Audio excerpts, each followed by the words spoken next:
Dios te bendiga, amado hermano. Este es tu programa Discipulado de Gracia, porque de gracia recibimos, damos de gracia. Y por la misericordia del Señor, el día de hoy continuamos con este estudio que venimos haciendo sobre sobre el libro de Primera de Pedro. Esta carta tan hermosa y tan edificante, al igual que todas las cartas de la Biblia, del Nuevo Testamento y del Antiguo Testamento. El día de hoy, hermanos, vamos a continuar. En el segmento pasado quedamos en el capítulo 1, capítulo 2, versículo 6. Y hoy, junto a mi hermano Frank, que me acompaña, estaremos también continuando este capítulo que es de mucha edificación para nuestras vidas. Amén, amén. Así es, hermano yo. Muchas gracias por invitarme otra vez y por, bueno, estar aquí compartiendo juntos, ¿verdad? Le damos gloria y gracias al Señor por permitirnos tener el tiempo para esto. También damos gracias a Dios por la vida de los hermanos que escuchan, por los que nos acompañan en Zoom, por los que van a escuchar por YouTube o por la emisora. Y le damos gracias a Dios porque pueden todavía mantener concentrados durante una hora, 40 minutos, ¿no?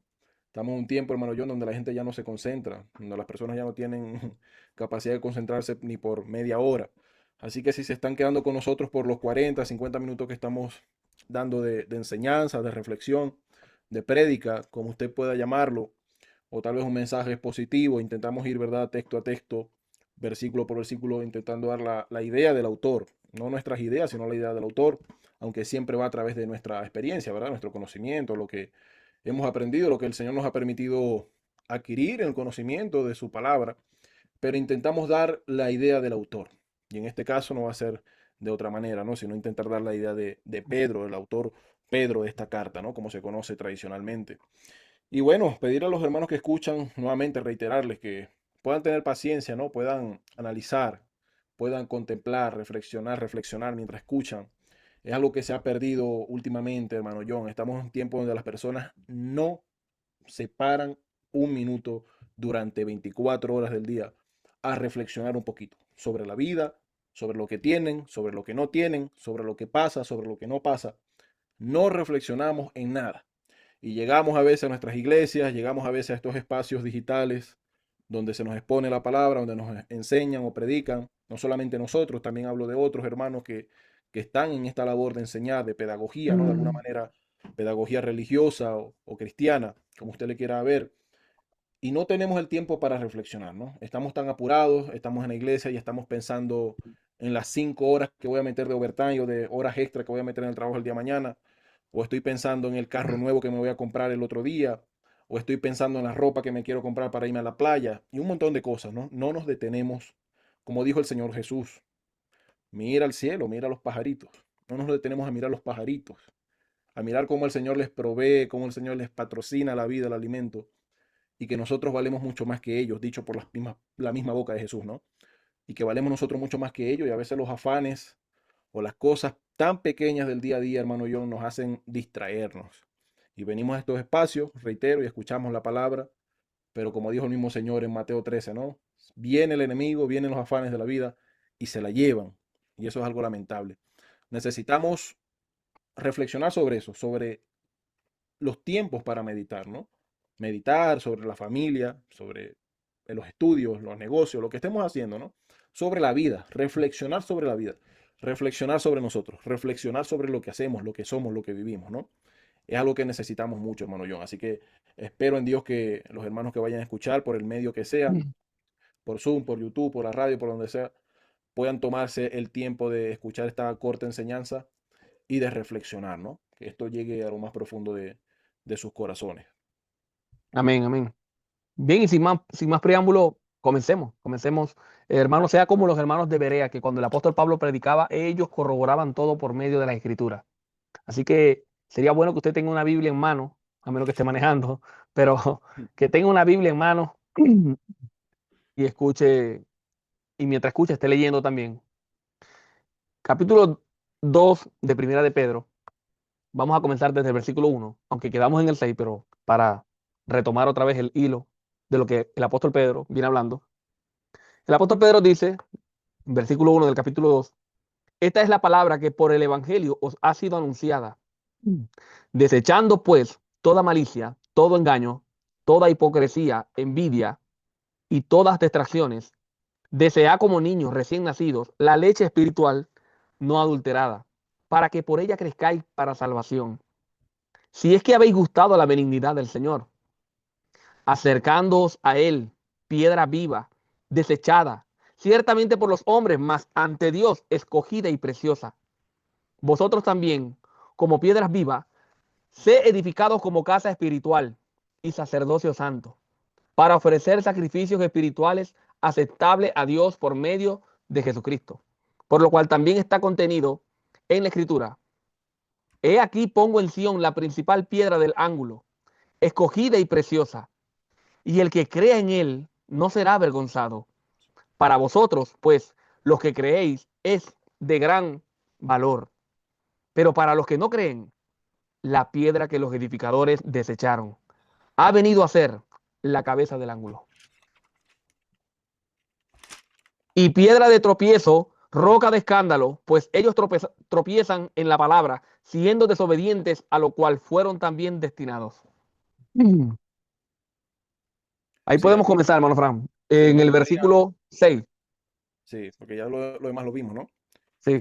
Y bueno, me gustaría principalmente tocar el 8, pero ajá, desde el 6 es importante el 6 para poder explicar el 8, ¿no? Porque el 6 dice que la escritura contiene que Dios iba a poner en Sión una piedra de ángulo, ¿no? Que como ya sabemos, eso, todo aquel que haya sido cristiano por más de 2 años entiende lo que es la idea de la piedra angular, ¿no? De la piedra fundamental para una edificación. En ese entonces, obviamente, ¿no? No para una edificación moderna. Pero en ese entonces muchas veces se hacía falta para una piedra especial que le diera orden, equilibrio, ángulos rectos, ¿no? A una edificación que se iba a comenzar o a terminar a veces incluso, ¿no? Entonces, esa es la idea, una piedra necesaria, fundamental, fundacional, que le da equilibrio, que le da sentido, en un sentido de reflexión, les da sentido a la vida. Y la iba a colocar en Sión, en Jerusalén. Muchas veces a Jerusalén se le dice Sión en la escritura. Y quien creyera en esa piedra que le da fundamento y orden a las cosas, a la edificación, como está hablando en sentido de edificar, como dice el versículo 5, vosotros también como piedras vivas sed edificados. Viene y sigue con la misma idea, ¿no? Dios iba a colocar la piedra necesaria para que podamos ser realmente edificados, ¿no? Pero esa piedra iba a requerir una especie de, o requiere confianza, ¿no? Requiere fe, requiere compromiso. El que creyera en esa piedra fundamental, que obviamente se está hablando de Cristo, no será avergonzado. Dice, ajá, no será avergonzado, ¿verdad? Para vosotros, pues, lo que creéis, Él es precioso.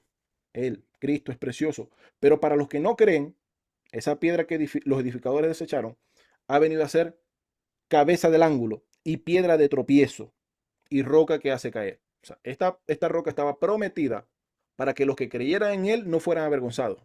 Pero para que los que creyeran en él no fueran avergonzados, pero los que rechazaran esta piedra, los que rechazaran a este profeta, los que rechazaran a este Mesías, a esta piedra prometida, iban a ser o iban a tropezar en ella. ¿Por qué a tropezar? Esta piedra que Dios está colocando en Sion o colocó en Sion hace 2000 años atrás, no se puede simplemente ignorar. Israel no puede pasar por encima de esta piedra sin tropezar. Y nosotros tampoco. No hay un camino alterno a esta piedra. O nos tropezamos con ella y caemos o creemos en ella. Esta piedra, que es Jesucristo, reiteramos, es una piedra que no se puede esquivar. Como diría Thanos en la película, ¿no? Es inevitable. Todos nos vamos a encontrar con esta piedra en un momento de nuestras vidas o de nuestra existencia, para ponerlo más largo aún. Sea ahorita en esta tierra, sea después de esta vida, nos vamos a topar con esta piedra. Vamos a darnos cara a cara con esta piedra. Y los judíos, y esto va mucho en este aspecto, en este contexto, va hablando mucho sobre ellos, ¿no? Que eran quienes estaban rechazando esta piedra. Como el mismo Pedro le dice en el capítulo 2 al 5 de Hechos. La piedra, a este que ustedes rechazaron, ha venido a ser la, el pináculo, ha venido a ser la piedra escogida por Dios, ¿no? Entonces, esta piedra no es, o mejor dicho, es inevitable. ¿Y por qué recalco esto? Por lo que sigue. O sea, está estipulado que los que creyeran en esa piedra no iban a ser avergonzados, por el contrario, iban a ser bendecidos o, o exaltados por esa fe. Pero los que no creyeran, versículo 8, porque quiero explicarlo, ¿verdad, hermano John? Que no vaya a quedar en la idea como enseñan algunos hermanos por ahí, que estos desobedientes fueron destinados a desobedecer.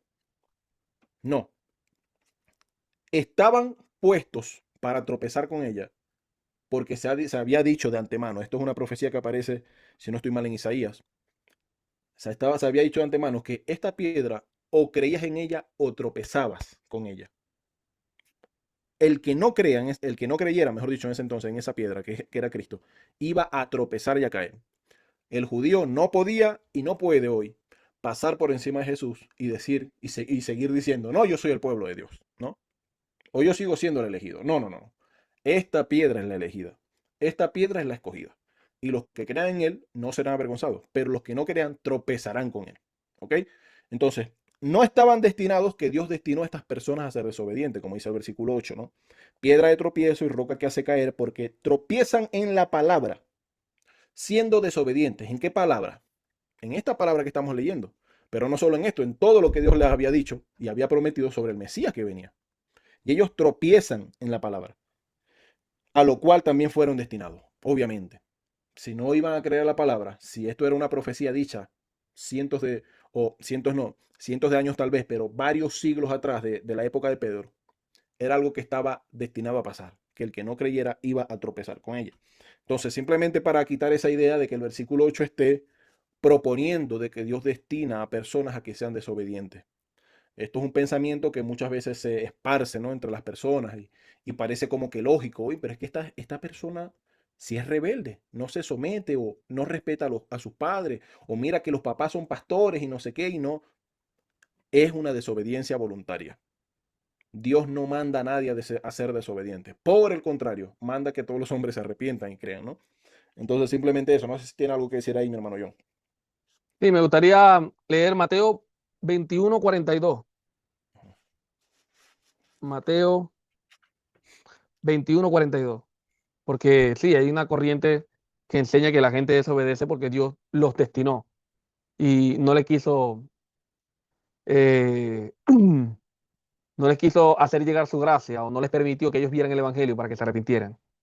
Entonces, en Mateo 21, versículo 42, palabras de Jesucristo, dice así: Jesús les dijo, ¿nunca leíste en las Escrituras la piedra que los constructores rechazaron se ha convertido en la piedra angular?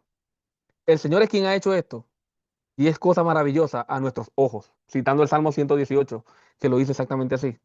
Por tanto os digo que el reino de Dios os será quitado y será dado a una nación que produzca los frutos de él. Y el que caiga sobre esta piedra será quebrantado, y sobre quien ella caiga le desmenuzará.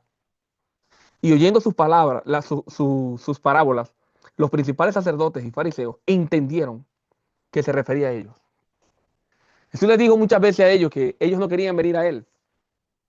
Jesús les dijo a ellos que la reina del sur va a condenar a esta generación porque vino de los confines de la tierra a escuchar a Salomón. Y aún aquí hay uno más grande que Salomón. La gente de Nínive, cuando Jonás le predicó, le dijo el Señor, ellos se arrepintieron. Y aquí hay uno más grande que Jonás, refiriéndose al mismo.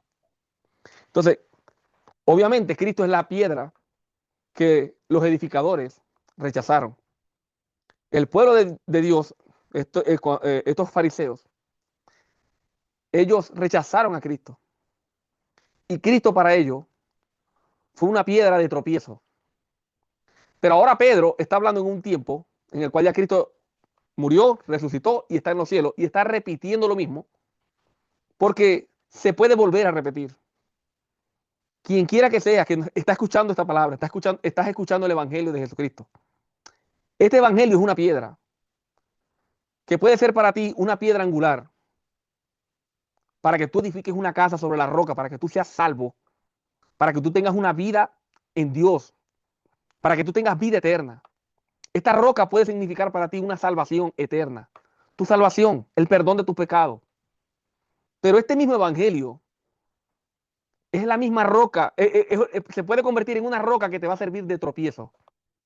Y esto no depende del evangelio ni de Dios en un sentido, porque ya Dios está enviando su palabra y Dios quiere que todo hombre sea salvo.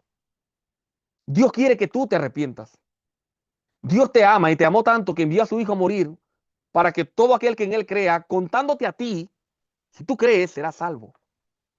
Ahora, tú tienes la capacidad de decidir si aceptas o no a Dios como tu pastor. Si aceptas que eres pecador y te arrepientes, te humillas delante de Él y le pides perdón.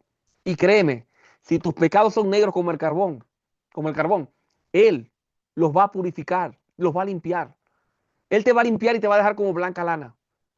Pero la condición es que tengas fe en Dios. Y esta fe viene acompañada de un arrepentimiento genuino.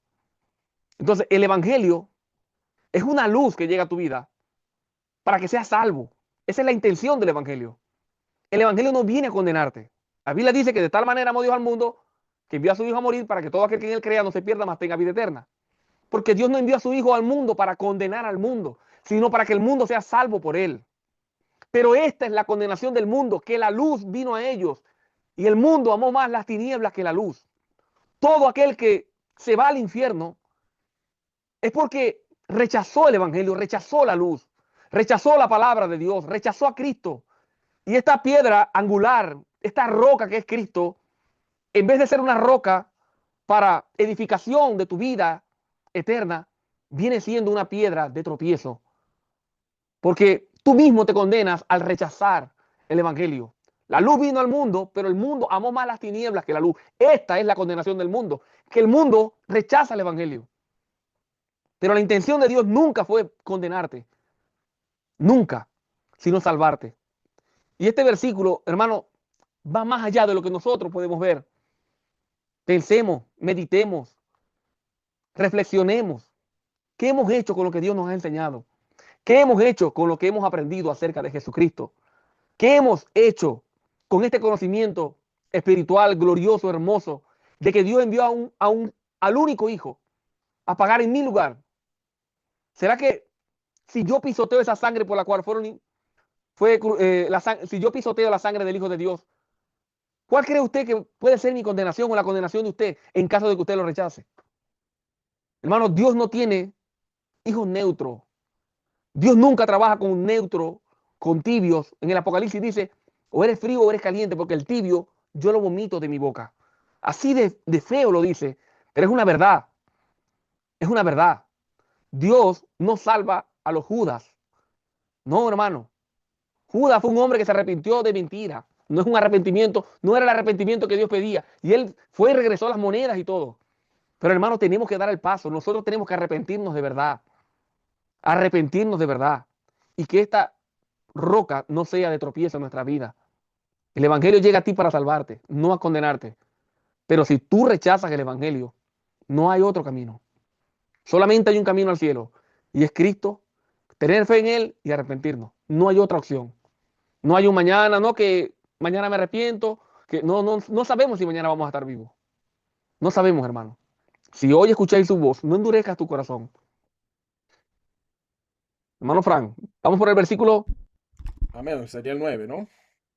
Sí. Sí, el 9 que dice, más vosotros, o sea, en comparación, ¿no? En contraste, hermanos. En contraste, hermano, en contraste para aquellos que han creído en Cristo. Hay muchas personas que van a tropezar con Cristo. Hay muchas personas que les va a parecer mejor, como lo dice la Biblia múltiples veces, ¿no? Seguir sus deseos y los deseos de este mundo, la vanagloria de la vida, como dice el apóstol Juan en su primera carta, los deseos de la carne, los deseos de los ojos, que Cristo. Hay muchos que siguen estando en esa posición de esos del versículo 8 que tropiezan con la piedra, que desechan la piedra, ¿no? Que es Cristo, que desechan la roca, que es Cristo, la roca que es la seguridad, la roca que es donde se construye sólidamente, ¿no? La roca que es sobre donde el hombre edifica y soporta los embates de la vida. Ese pasaje, hermano John, de el capítulo 7, ¿no? De Mateo, del Evangelio, donde dice que sean como los que edifican sobre la roca. Algo muy interesante, hermano, para los cristianos que escuchan, es que los que edificaron sobre la roca recibieron los mismos embates de la vida, tentaciones, pruebas, que los que no. La diferencia es que los que estaban sobre la roca soportaron, pudieron soportar. La Biblia, Cristo, el Evangelio no nos promete que no vengan aflicciones, pruebas, no nos promete eso. Eso sería una falsedad. Es más, cuando usted escuche que alguien está predicando y le dice, si tú vienes a Cristo todo se va a solucionar. Bueno, esa persona está predicando falsamente.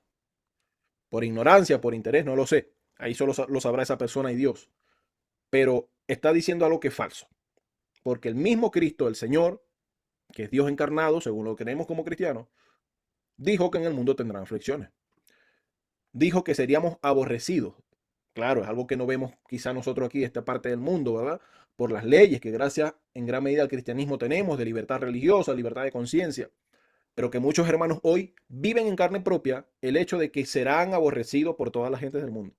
Hay mucha gente, muchos cristianos que hoy son aborrecidos por familiares, por conciudadanos, por sus autoridades, ¿verdad? O sea, no se nos promete en la Biblia que si usted viene a Cristo, todo lo puedo en Cristo que me fortalece, ¿no? Porque se toma este pasaje para decir que, bueno, yo puedo soportar meterle 300 kilos en el gimnasio a la prensa. O se toma el pasaje para decir que, bueno, es que monté 4 negocios chuecos, pero nada más pegaron 2. Pues todo lo puedo en Cristo. No. Ese pasaje lo dice Pablo estando encarcelado en una prisión que no es ni de cerca a una prisión, incluso de las más paupérrimas que podemos encontrar en Hispanoamérica, en Venezuela, en Colombia. Incluso nos imaginamos una cárcel, ¿verdad? Una prisión de las que hay ahorita en tales países. Yo creo que no se le compara aún a lo que era una prisión en el siglo I, en una mazmorra del siglo I. Entonces Pablo no lo está diciendo, o no está Pablo en un resort, no está Pablo de vacaciones diciendo, todo lo puedo en Cristo que me fortalece, para comprarse su segundo carro, ¿no? Su segunda casa. No, sino que todo lo podemos en Cristo cuando vienen los embates de la vida, cuando vienen las pruebas, cuando vienen las tentaciones, cuando vienen las dificultades. Allí es cuando sabremos si estamos sobre la roca o no.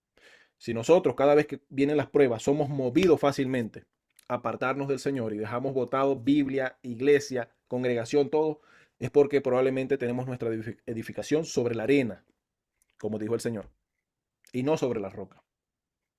Entonces, eso para meditar, ¿verdad, hermano John?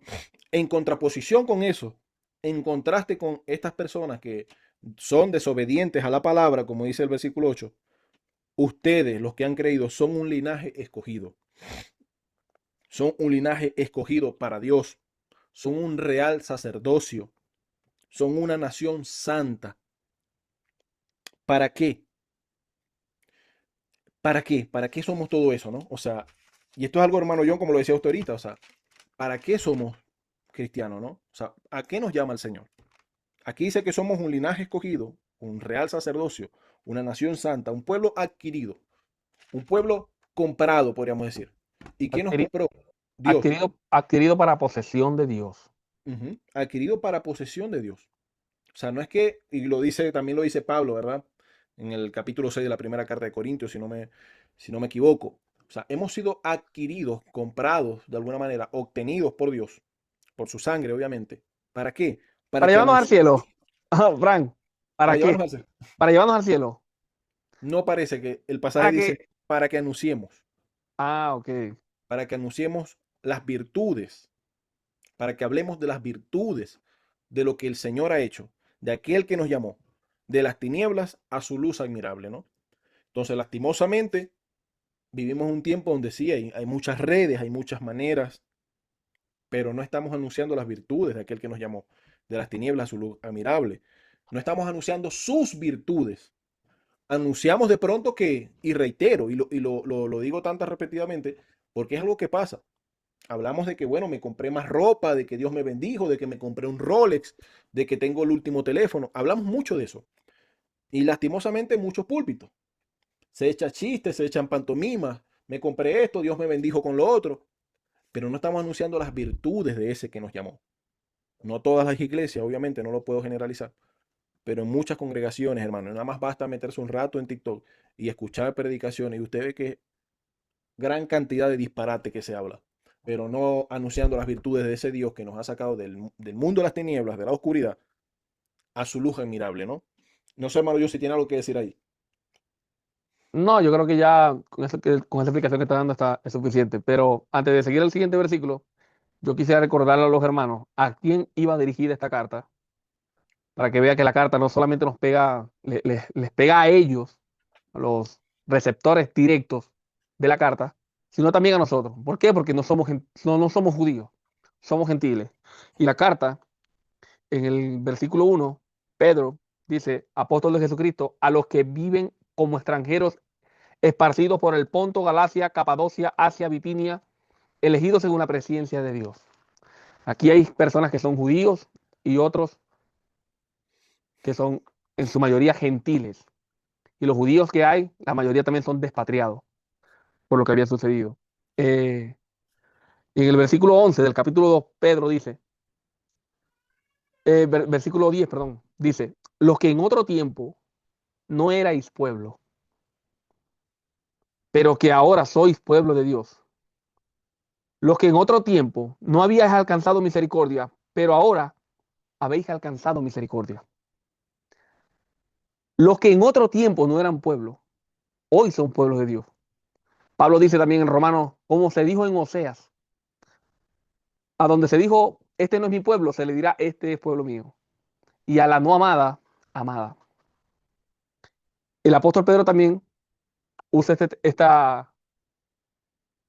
forma, ¿verdad? Y si nosotros nos vamos al libro de Oseas, hoy yo escuché todo el libro de Oseas y lo estuve analizando, hay una corriente de la escatología que se llama el dispensacionalismo, que quieren meterle en la cabeza a las personas de que Israel, la nación, es el pueblo escogido de Dios y que esa es la nación y ese es el pueblo de Dios.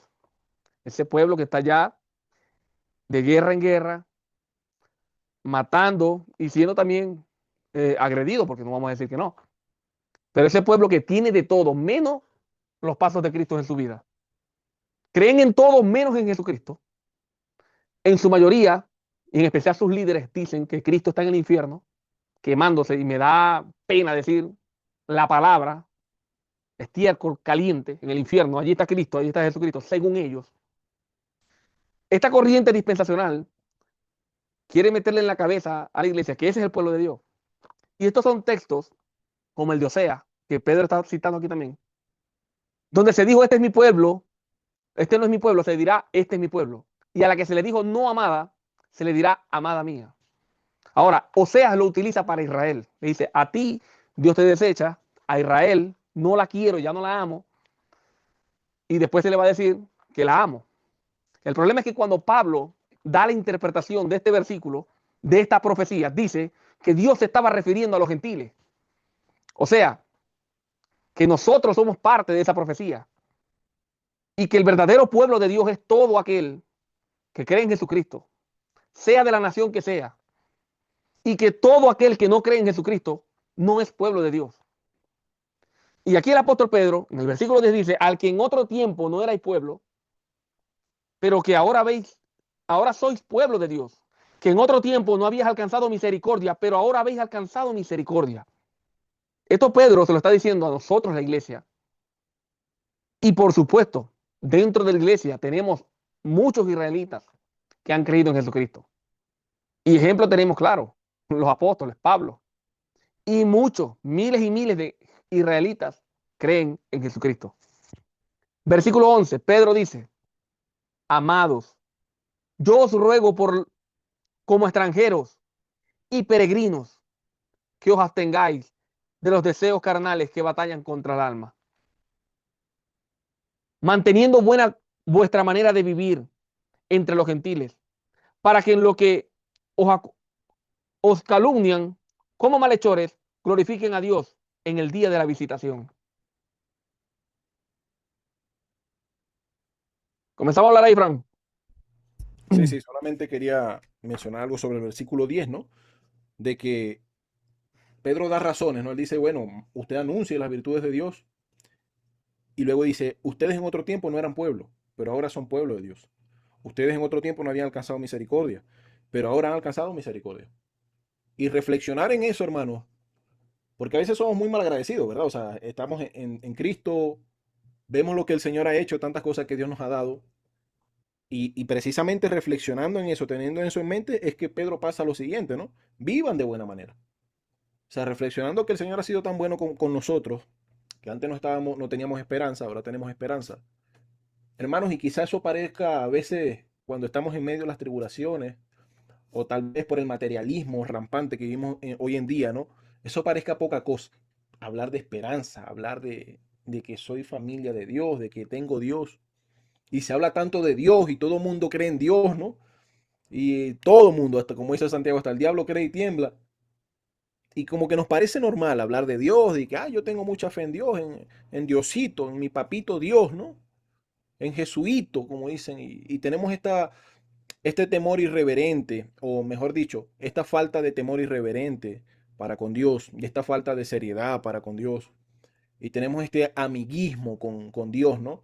Y tenemos esta supuesta cercanía con Cristo, que le decimos Chucho, Jesuito, el niño Jesús, el niñito Jesús, y tenemos esta familiaridad que nos quita el temor hacia Dios y hacia su grandeza, hacia su omnipotencia, su bondad, ¿no? Pero si nosotros reflexionáramos sobre nuestra vida antes de Cristo y después de Cristo, si nosotros reflexionáramos sobre cómo pensábamos antes de Dios y ahora en Dios, ¿no?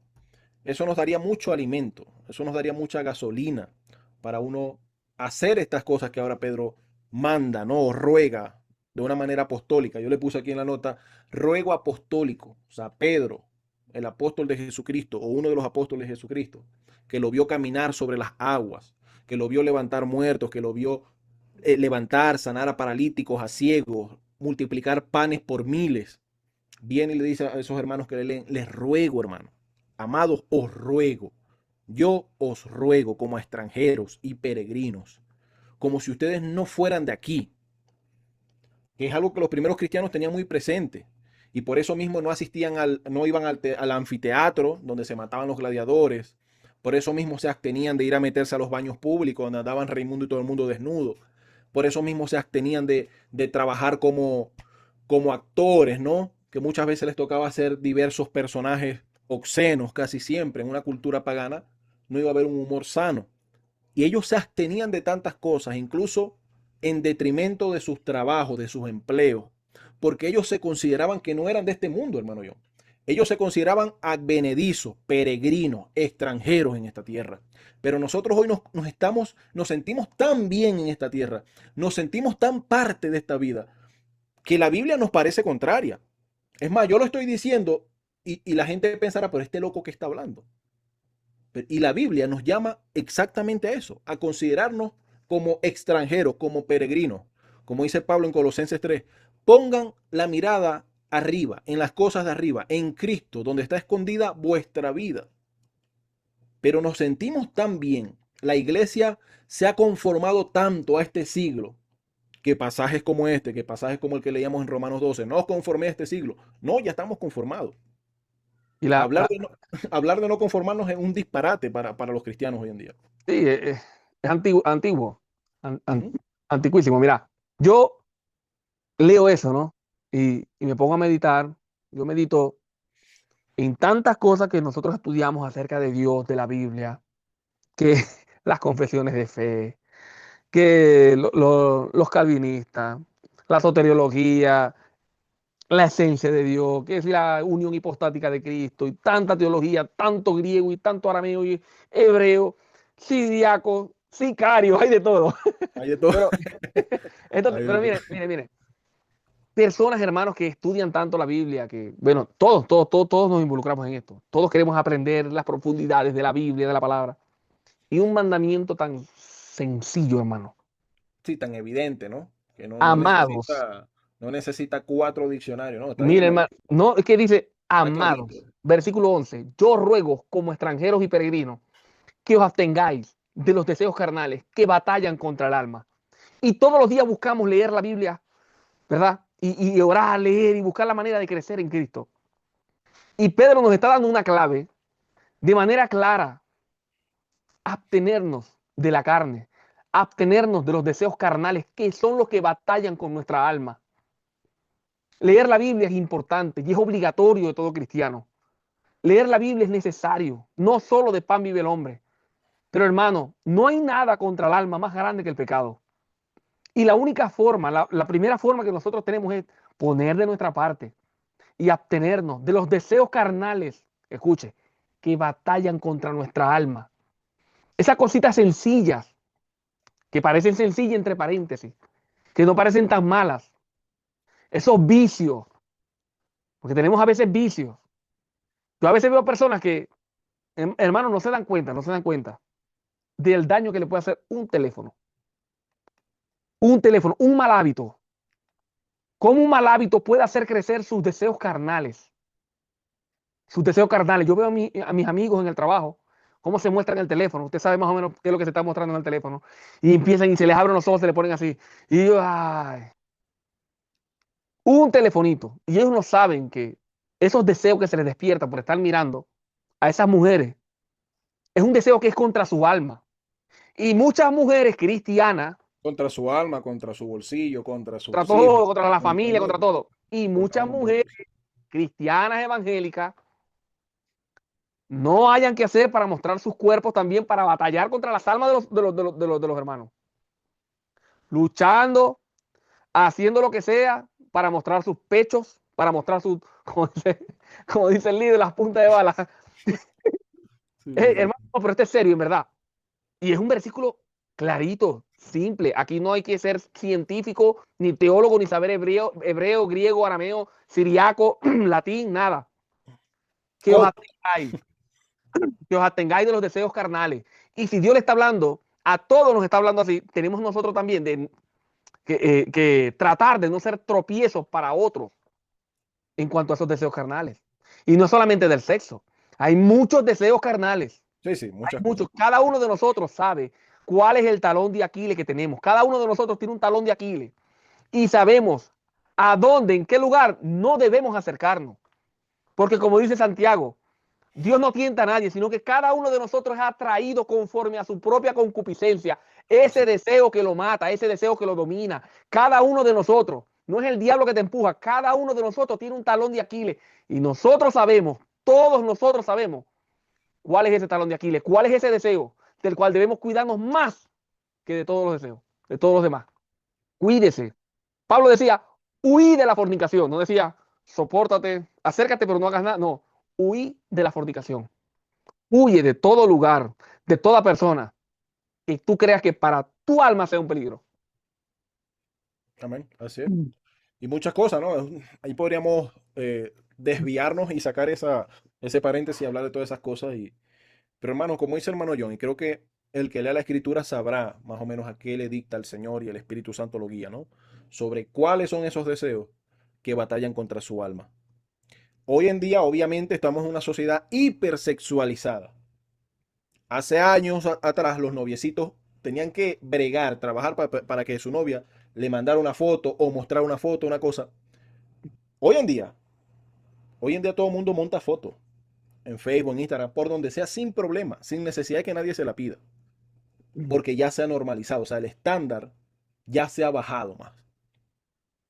¿Qué Entonces, hace, Fran, una pregunta, ¿qué hace una mujer casada buscando like con sus cuerpos en las redes sociales? O sea, cuando una mujer casada sale mostrando su cuerpo, llamando la atención, ¿a quién está llamando la atención? ¿Al esposo y al papá y a los hijos? Hermano, esa mentira. ¿A oh, quién le va a caer hemos mentira? sido engañados, hemos sido engañados, la sociedad ha sido engañada. A eso se le ha puesto el nombre de empoderamiento, ¿no? Y la manipulación del lenguaje es algo que funciona muy, muy bien. Es algo que funciona extremadamente bien. Lo hacen los políticos, lo hacen los actores, lo hacen todos. Lo hacen los psicólogos, lo hacen muchos líderes religiosos, falsos profetas. La manipulación del lenguaje es un poder increíble. Y cuando tú le quitas, cambias la palabra exhibirse por empoderamiento, pues ya la gente lo hace con más gusto, ¿no? Está empoderada. Ella no es una mujer exhibicionista, ella está empoderada. Es ¿Ves? libre, es Ya libre, la cosa cambia, ya todo cambia, ¿no? Pero ella es así es, libre. así es. El hermano John decía eso, ¿no? Los deseos que batallan contra el alma, como lo dice la palabra. Y no solamente el sexo, la parte sexual, ¿no? Pero mucha o gran medida de las caídas y de los problemas que tenemos hoy en día en la sociedad es eso. Es eso, estamos inundados, sean las redes, sean las películas, sean las músicas, estamos inundados, hipersexualizados, una sociedad hipersexualizada. Entonces, mayormente ese es el gran problema que se ve, ¿no? Pero hay varios, incluso la Biblia varias veces en los salmos, en los proverbios, pone como una de las cosas que Dios más detesta el orgullo, ¿sí? Y eso es un pecado muy sutil, pero destructivo, como usted no tiene idea, ¿no? Y más para la vida de fe. Entonces, bueno, sigamos, ¿no? No sé cuánto nos queda, como 5 minutos más, mano John, por ahí, ¿no? Sí, no, como 20 minutos. Ok. Entonces, abstenernos de esos deseos carnales que batallan contra el alma, ¿no? Ahí está el tema y se puede hablar un poco, ¿no? Nosotros, naturalmente, y es la respuesta cristiana, venimos con una inclinación, una tendencia a lo malo. Y además yo agregaría también que la suma de todos los males que la gente se va inventando y vamos inventando como sociedad, cada vez va empeorando esa inclinación, ¿no? Como digo, ahorita es mucho más fácil el tema sexual o el tema de la lujuria, es algo mucho más fácil, está mucho más abierto. O sea, el rey Salomón, se dice en la Biblia que tuvo más o menos, contando sus concubinas y esposas, como 1200 mujeres. Y ahorita un hombre cualquiera con acceso a internet puede ver más de 1200 mujeres en un día. De todas las maneras, de todas las partes, de todos los países posibles. Entonces, el acceso a la lujuria es algo que está incrementadísimo, ¿verdad? Entonces, esos deseos que, o esa inclinación, esa debilidad, esa tendencia a lo malo, a la desobediencia, que naturalmente o por default, por como seres humanos tenemos, ¿no? En esta sociedad tan corrompida, mientras más se corrompe la sociedad, y hablar de sociedad es hablar de individuos, ¿no? Es algo, un círculo vicioso o algo recíproco. Mientras más se corrompe la sociedad en conjunto, más se corrompe en cada individuo, ¿no? Y es Porque por la esa tendencia se conciencia. aumenta. Es por la Sí, conciencia. O sea, el lo mundo, veíamos, hermano John, lo veíamos en el capítulo 1 y 2 de Romanos, ¿no? Esa escalera descendente a la degradación. exacto. Porque, como dice el apóstol Pablo, su conciencia está cauterizada. La conciencia se va cauterizando. Yo a veces he tenido diálogos con mis compañeros de trabajo, no hemos estado de acuerdo porque unos dicen que a los niños, no recuerdo, las músicas esas de Bad Bunny, las músicas, son músicas pornográficas prácticamente. No, eso es una basura, así Y yo tal les cual. digo a ellos, eso es malo. O sea, que un niño esté expuesto a ese tipo de música todos los días, todo el día, eso es malo. Eso es malo para el niño. No, porque igualito cuando crezca, ¿qué vas a hacer? ¿Para dónde vas a agarrar? Cuando ellos crezcan, ajá, ¿qué? ¿Los vas a meter qué? ¿En una caja? Esa es la forma en que ellos opinan, Esas ¿no? son las justificaciones de alguien que no quiere hacer la Y, tarea. O sea, así de sencillo. exacto. Y es el problema que el niño, de tanto escuchar lo mismo, escuchar y ver a la mamá bailarlo y ver al papá bailarlo y escuchando, su conciencia poco a poco se va cauterizando. Para el niño eso va a ser normal. Escuchar una canción que le hable, siempre le está hablando de la marimba, de la marimba, de la María Juana, siempre la María Juana, la María Juana, la María Juana, y el papá en una conversación delante del niño dice, bueno, ya eso es normal hoy en día. En la conciencia del niño se va cauterizando. Sí, sí. Pero si un papá desde que está bebé le dice eso es malo, eso es aborrecible para Dios, eso es malo, eso es abominable para Dios. Cuando el niño Dañino. quiera hacer eso, el niño va a tener que enfrentarse con su conciencia, con Dios. El niño sabe, yo voy a hacer algo que es aborrecible, que es abominable para mi Dios. Ok, si lo hace, bueno, lo hizo, pero tú hiciste el trabajo. Tú no puedes colaborar a Satanás, ¿verdad? Y ayudarle a cauterizar la conciencia de tus hijos. Sí, Igual la forma le de ponen el vestir, trabajo más fácil. igual la forma de vestir. Cada vez menos ropa. Cada vez menos ropa. En cualquier momento sale la gente desnuda para la calle. Desnuda. Hey, no te vas a sorprender, Juan Fran. Cuando vea a la gente desnuda en la calle. ¿Por qué? Porque la conciencia, hey, están consumiendo con la conciencia del ser humano. Y Pablo nos manda, en el libro de Romanos, lo leímos, no os conforméis a este siglo, sino transformaos por medio de la renovación de vuestro entendimiento. Por eso es necesario cada día escuchar la voz de Dios en su palabra, en la Biblia. Es necesario. Es lo que alimenta nuestra conciencia. Porque lo que vemos y escuchamos hoy todos los días en las calles, lo que hace es que nos daña la mente, nos daña la conciencia. Por muy maduro que seamos, escuchar todos los días y ver todos los días lo mismo, hermano, sin escuchar la voz de Dios, es grave. En cualquier momento, ya estamos en el mundo otra vez. Hay que leer la Biblia, hay que escuchar la Biblia, hablar con el apóstol Pablo. Cuando usted lee la Biblia en voz alta, usted está hablando con Pablo, usted está hablando con Pedro, usted está hablando con Juan. Y así como las malas conversaciones corrompen las buenas costumbres, escuchar las palabras de Pablo, leerlas todos los días, las palabras de Pedro, de Santiago, de Judas, de Cristo, de los apóstoles, de los antiguos profetas, escucharlos a ellos, leerlos todos los días, también nos edifica. También nos edifica. ¿Usted no le ha pasado como cristiano que a veces está en un trabajo donde todo el mundo dice mala palabra, mala palabra, mala palabra, y de repente a usted se le suelta una mala palabra? Eso es normal. Igual, cuando todos los días leemos la Biblia, Biblia, escuchamos predicaciones, leemos la Biblia, crecemos en Cristo, nuestro espíritu se alimenta y nosotros aprendemos a hablar como ellos, como Cristo, como los apóstoles. Aprendemos a pensar como ellos y todo lo que no sea como ellos a nosotros nos va a hacer ruido. Y es el problema de la sociedad hoy en día. Por eso Pedro dice, absteneos de los deseos carnales que batallan contra su alma, hermano. batallan con nuestras almas. Hermano Fran, se quedó, ya, ¿Qué? ¿Se había congelado la imagen? sí. Vamos Bueno, por el bueno, versículo estoy escuchando. Sí, y 12. nada más, el 12, sí. Y aquí este versículo 12 es espectacular, ¿no? Porque, hermano, es que es increíble, ¿no? Yo me pongo a pensar, a reflexionar y yo digo, hombre, ¿qué ha pasado? ¿Qué pasa con la enseñanza, ¿no? ¿Y qué pasa con los cristianos, hermano? ¿Qué pasa? O sea, vivimos un cristianismo cultural, nominal, ¿no? Como lo decíamos en anteriores segmentos, un cristianismo nominal. Yo me llamo cristiano, yo digo ser cristiano, pero lo que viene, manteniendo, o sea, ustedes absténganse de los deseos carnales que batallan contra el alma, manteniendo una buena conducta o manteniendo vuestra buena manera de vivir entre los gentiles. Esa idea, hermano, de que no me mires a mí, mira a Cristo, eso no existe. Eso no existe. Eso de que, y a veces, o sea, tiene su parte de cierta. Lo malo que veas en mí es mío, lo bueno que veas en mí es Cristo. Sí, sí, sí, sí.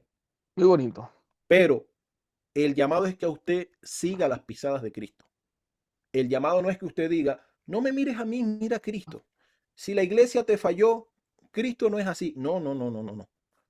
Se supone que la iglesia es un lugar donde obviamente hay personas que no todos vamos a estar, no sé, al mismo nivel o no todos tienen el mismo tiempo de su relación con el Señor, de su vida de obediencia con el Señor. Pero el llamado es a vivir de una manera tener una conducta entre los gentiles, para nuestro contexto, entre los de afuera, entre los no creyentes, de una manera que sea irreprochable. Porque veo lo que sigue diciendo. Para que en lo que murmuran de vosotros como malhechores, de los cristianos desde el inicio hasta el sol de hoy, se dice un sinfín de cosas, hermano. Pero buena conducta, vuestra buena manera de vivir, es la única apología, es la única defensa que tenemos nosotros. Poder decir como Cristo, si no me creen a mis palabras, vean mis obras, así como dijo el Señor. Si no creéis a mis palabras, listo, no crees que yo soy cristiano, ¿está bien? Mira mi vida entonces. Mira cómo yo vivo entonces. Analízame y mira si es que estoy siendo un hipócrita o si lo que yo digo no concuerda con lo que yo vivo, ¿verdad? Esto es algo que en muchos sectores y mayormente da pesar decirlo, pero muchas veces muchas iglesias reformadas se caen en esta idea de que usted no tiene que hacer nada porque todo es por fe, por la gracia de Cristo, ¿no? Y eso no es lo que pinta la Biblia. La Biblia nos llama a vivir de una buena manera entre los gentiles. O sea, de una manera, una conducta que sea irreprochable, ¿verdad? Como dice el hermano yo muchas veces, en los requisitos del pastorado, del obispo, que se utiliza en Tito, en 1 de Timoteo, eso es para todos los cristianos. De que sea irreprochable, marido de una sola mujer, que mantenga en orden su casa. Todos los cristianos deben vivir así. Todos, que tenga buen testimonio con los de afuera, también se le pide. O sea, nosotros no podemos venir hoy y porque Efesios 2.8 dice que la salvación es por gracia a través de la fe y tal. No, no, usted vive como quiera y ya todo es por gracia y ya Cristo hizo todo. No, no. La Biblia nos llama a vivir de una manera que entre los gentiles ellos no puedan murmurar de nosotros y de nosotros al Evangelio. Porque si nosotros decimos que somos cristianos, que somos evangélicos, sea lo que sea que digamos, al nosotros relacionarnos con eso de una manera directa o indirecta, el Evangelio también se ve afectado. Entonces tenemos que guardarnos eso, tenemos que tratar de vivir una vida ejemplar, una vida correcta. No estamos hablando de un moralismo, de un perfeccionismo, ¿no? Estamos hablando de una vida que consagre al Señor. Así como usted o el cristiano tiene que discernir cuáles son esos deseos que batallan contra su alma, el cristiano también tiene que discernir cuáles son esas actitudes que van a ser de tropiezo para el no creyente, para el gentil, para el de afuera. Tenemos que poder discernir esas cosas, ¿no? Y para que en lo que murmuran de vosotros como malhechores, glorifiquen a Dios en el día de la visitación o de la inspección al considerar vuestras buenas obras, ¿no? Al momento que el Señor inspeccione, al momento que el Señor verifique las obras de cada uno, el Señor reciba gloria por eso, ¿no? La iglesia reciba gloria por eso también, por haber vivido de una manera loable entre los no creyentes. Hermano John. Sí, está bien. Te estoy escuchando, hermano, y no tengo nada que añadir porque me Sí, estoy bueno, así. nada más entonces sigo. En ese versículo, la palabra visitación, esa palabra viene del griego episcope, ¿no? Que de ahí viene la palabra que se usa para episcopo obispo también, que es intercambiable. Y los obispos o los episcopos son personas que se supone, cuando están dentro de la iglesia, son personas que están en diligencia, mirando que las cosas estén bien dentro de la iglesia, ¿no? No la camisa, no la corbata, sino el andar cristiano de los hermanos, ¿no? Esa inspección, Esa, esa, esa esa visita, revisión. esa visitación, ese episcopo, se aparece mucho en el Antiguo Testamento y aparece con dos sentidos. Uno es el sentido bueno, es que puede significar recompensa o consuelo, y el otro sentido es castigo, amenaza. En este verso, según el contexto de lo que viene hablando Pedro, por supuesto, es una visitación de recompensa, de esperanza, de consuelo, porque es para aquellos que están esperando a Cristo, dando buen testimonio entre los gentiles. Sí, a la hora que el Señor visite y para inspeccionar, ¿no? Porque a ver las obras, al considerar las obras de cada uno, a ese momento el Señor puede recibir gloria, ¿no? De un siervo obediente, de un pueblo obediente, como él mismo dijo, cuando el Hijo del Hombre venga, hallará fe en la tierra, hallará obediencia en la tierra. Cuando él venga a mirar como miró a la vid, ¿verdad? Buscando fruto, hallará esa Lealtad, vida, ¿ah? hallará lealtad. Hallará lealtad, hallará esa vida de fruto, de obediencia, de confianza, de fe, ¿verdad? De integridad delante del Señor. Hermanos, el Señor conoce nuestros corazones. El Señor sabe cuando pecamos alevosamente. Él Frank, sabe cuando nos enojamos justamente. Él sabe cuando nos enojamos por bobadas. Él sabe cuando podemos evitar una prueba. Él sabe cuando nos tiramos de cabeza a una prueba. El Señor sabe esas cosas. El nuevo pacto es un pacto vivo en Cristo por medio del Espíritu, que el Espíritu ve, conoce, llama, siente. No estamos en el pacto de la ley, como dice 2 Corintios. No estamos en ese pacto rígido, escrito en tablas de piedra, que al quebrantarlo se rompía, ¿no? Si rompía la ley, se rompía la piedra. Ahora estamos en un pacto del Espíritu, donde el Espíritu, como veíamos en Romanos, intercede por nosotros. Sabe lo que necesitamos, sabe dónde fallamos. Pero evidentemente, el llamado de la Biblia, de Pablo, de Pedro, de Cristo, es un llamado a una vida de obediencia, de lealtad, de fruto. El Señor sabrá cuándo no podemos dar más, cuándo hay limitantes reales, cuándo queremos ser obedientes y no podemos, por X o Y circunstancias, o cuando sencillamente estamos siendo negligentes, ignorando sus mandatos, desobedientes a todas luces. El Señor sabe esas cosas. Entonces, un llamado a una vida, ¿verdad?, de conciencia, de, como decía al principio, de reflexionar, como el Pablo también lo dice, examinaos cada uno de vosotros para ver si estás en la fe, a menos que estéis reprobados, ¿no? Entonces, tenemos que examinarnos siempre, cómo estamos viviendo, qué estamos haciendo, qué no estamos haciendo. Hermano John, ¿sí? amén, amén. El versículo 14 dice, el 13, por causa del Señor someteos a toda institución humana, ya sea al rey como a superior, ya a los gobernadores como enviados por él para el castigo de los malhechores y alabanza de los que hacen el bien. Porque esta es la voluntad de Dios, que haciendo el bien hagáis enmudecer la ignorancia de los hombres insensatos. Esta es la voluntad de Dios, que haciendo el bien, o sea, mire, cuando un calvinista le llega a usted y se lo tropieza en el camino y le diga, no, porque cuando tú haces lo malo, esa es la voluntad permisiva de Dios, no, esa es la voluntad del diablo. Esa es la voluntad del diablo, porque la voluntad de Dios es que haciendo el bien, es que yo haga el bien. La voluntad de Dios es que yo me aparte de fornicación. La voluntad de Dios es que yo crea en Jesucristo. Todas las otras voluntades malas es la voluntad del diablo y yo la compartí con el diablo. Así. Porque la voluntad permisiva no existe. Del mundo, ¿no? Los deseos del mundo y la gloria de esta vida, del diablo, los Es, deseos entonces, bajo la potestad de quien gobierna en los aires, como dice Pablo en Efesios capítulo 2, ¿no? porque esta es la voluntad de Dios, que haciendo el bien hagáis enmudecer la ignorancia de los hombres insensatos, como libres, pero no como los que tienen la libertad como pretexto para encubrir la malicia, sino como siervos de Dios. Honrad a todos, amad, amad la fraternidad, temed a Dios, honrad al rey. Ese es el mandamiento de Pedro. Y bueno, y ahí quedamos para el próximo segmento, que estaríamos comenzando desde el versículo 19, Así es, 18, perdón. 18. Pero ustedes pueden leer la carta, léanla. Mire, yo le he pasado, desde que comenzamos, como 6, 7 veces esta carta. De hecho, la segunda también. Y es bueno leerla, repetirla varias veces, porque como la estamos estudiando, ahora si está estudiando otro libro, otra parte de las escrituras, por supuesto también. Pero es bueno que lo lea todo completo, de una sola sentada, para que entienda bien lo que el apóstol Pedro está aconsejando. Exacto, el argumento, pues. Ujú. Sí. Y sin más, Bueno, hermano, Dios le aquí bendiga. quedamos y que la paz del Señor esté con ustedes. Dios le bendiga. Muchas gracias por escucharnos.